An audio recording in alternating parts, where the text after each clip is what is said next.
everyone, it's Alison Heikkila. Thank you so much for joining me. This is it.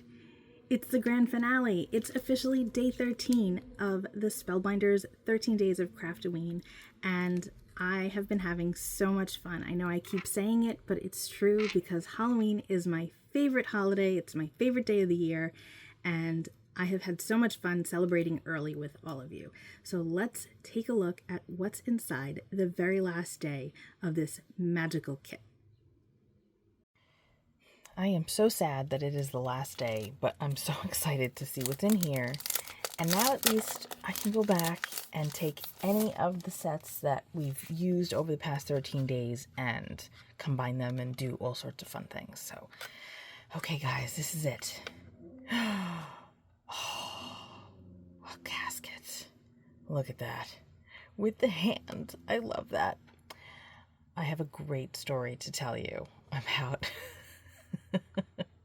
a casket. Well, really a sarcophagus. But I'll get into that once we start making this tag. I die cut all of my pieces, and it's all pretty self-explanatory as far as how to put this together. So I'm going to tell you about my sarcophagus story. So about 10 years ago, when my kids were really little, we went to a museum in another state. I think might have been the Please Touch Museum in Pennsylvania, but it also could have been a museum in Baltimore. I'm not really sure. Either way, you were encouraged to touch a lot of the things, okay? And there was an Egyptian room that had all sorts of stuff in there, and there was a sarcophagus that was standing against a wall. And I loved this room because I'm into Egyptology and all of that. So there was this group of kids that were there from a camp or something. I'm pretty positive it was a camp because they all had like matching colored shirts and it was the summertime, so I don't think it was a school. Anyway, these kids were beyond unruly. The counselors or whoever they were with just had zero, and I mean zero, control over what was going on. And they were just running from room to room. They were loud. They were throwing things. It was just horrendous. And you know, it really kind of dampened the experience of being at this museum. Granted, it's a kids museum, all right? So it's not like an art museum where you're kind of quiet. It's a kids museum, but they were just ridiculously rude. Anyway, so there's this sarcophagus, and, well, I got into it.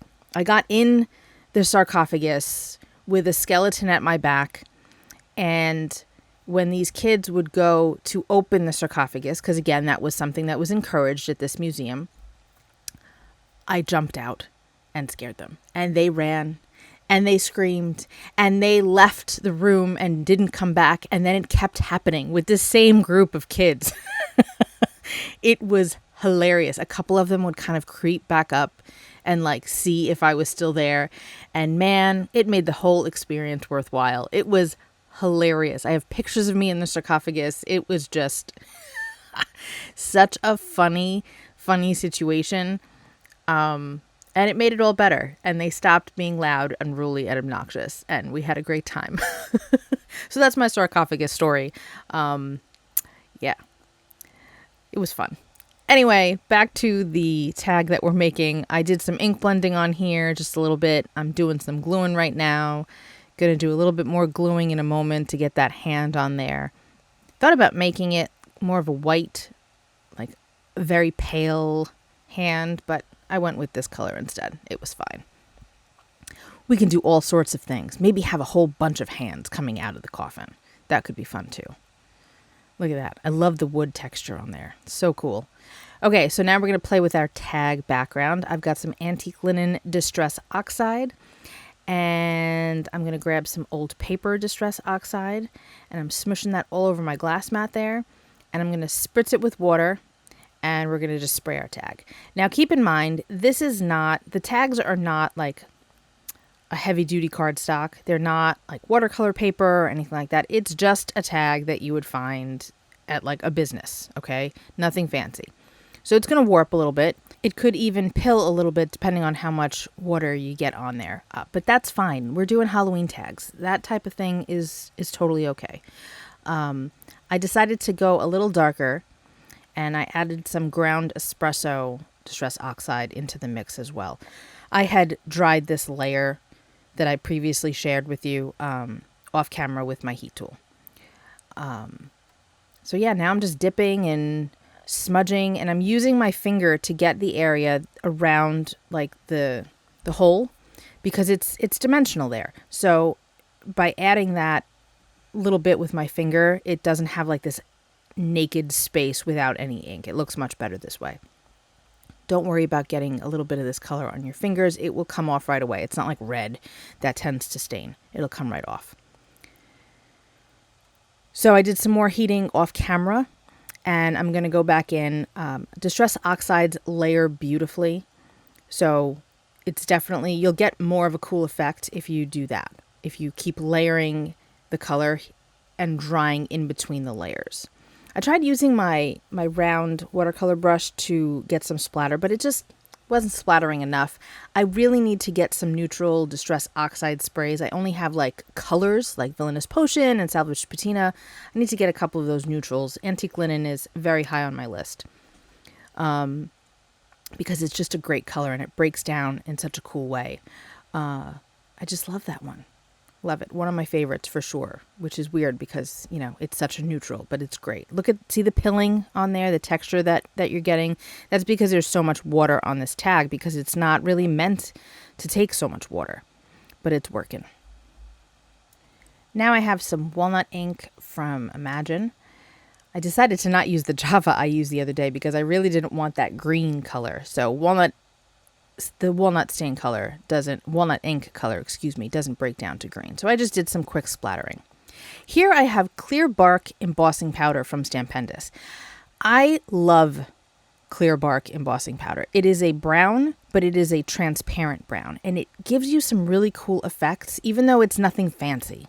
It's nothing fancy. So I'm just dumping some of those bits of powder onto my tag, and I am going to heat set it from underneath. I did not use any Versamark ink. There's nothing that is holding the powder here at all. I'm not showing it to you on camera because, like I mentioned the other day, my camera is very close to where my heat tool would have to be, and I just don't want to ruin my camera or my phone because they're one and the same. So I heated it off screen, and it gives you a really cool effect. And it's, again, since it's transparent, it looks really great.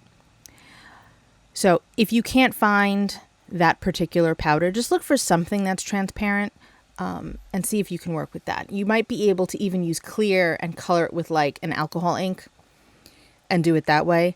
I don't know. I've never tried it. But, you know, playing is some of the best things that you can do when you're crafting. Just experiment and give things a shot. Okay, so I've got my sentiment chosen. Magic and mischief awaits because, you know, mischief. I was in a sarcophagus. It was funny. There were other sentiments that would have totally worked, but because of my sarcophagus story, I thought that using this one would be perfect.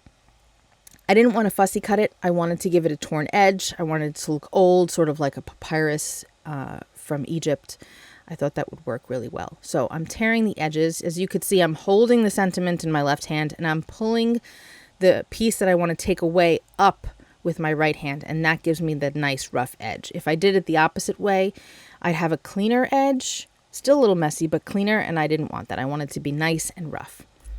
I've got Desert Sand Memento ink. I'm inking the outside edges, and now I am crinkling the crap out of this piece of paper. It's cardstock, so it's a little stiff, but I am just making a mess of it because I want it to look wrinkled and old. Now, I'm not going to use Distress Oxides because that has a pigment quality to it. So instead, I'm taking Antique Linen Distress ink and rubbing it across the top and picking up some of those folds and wrinkles that I got to make it look a little bit more aged. And it looks like it's the same color on camera, but it is two different colors. Desert Sand is different from Antique Linen. They work well together.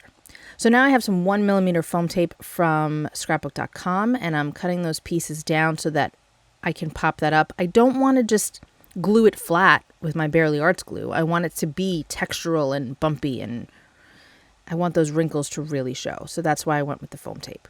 So I'm not smoothing it out when I apply that foam tape. I'm letting it stay wrinkled. There you go. Check that out. Grabbing the adornments again. We're getting a lot of use out of these this time around, right? I picked this one. I like the colors on it. It's kind of neutral, but still kind of dark. And I'm pulling 2 lengths out from it because I want it to be fuller. And now, just as we've done with all of the other days, I'm going through the back to the front and looping it through and pulling it nice and tight. And now we have this fun finished tag as we have finished our 13 days of Halloween. 13 days of Craftoween. I hope that you've enjoyed this series. I have had such a great time. Welcome to all of my new followers. There's a lot of you. I appreciate you being here. I hope that you've learned a bunch of techniques that you can apply to any type of paper crafting that you may do. I will be back very soon with not only Halloween, but lots of other good stuff too. So again, thanks so much for being here. I appreciate you. I will see you all very soon. Be well, stay safe. Peace out.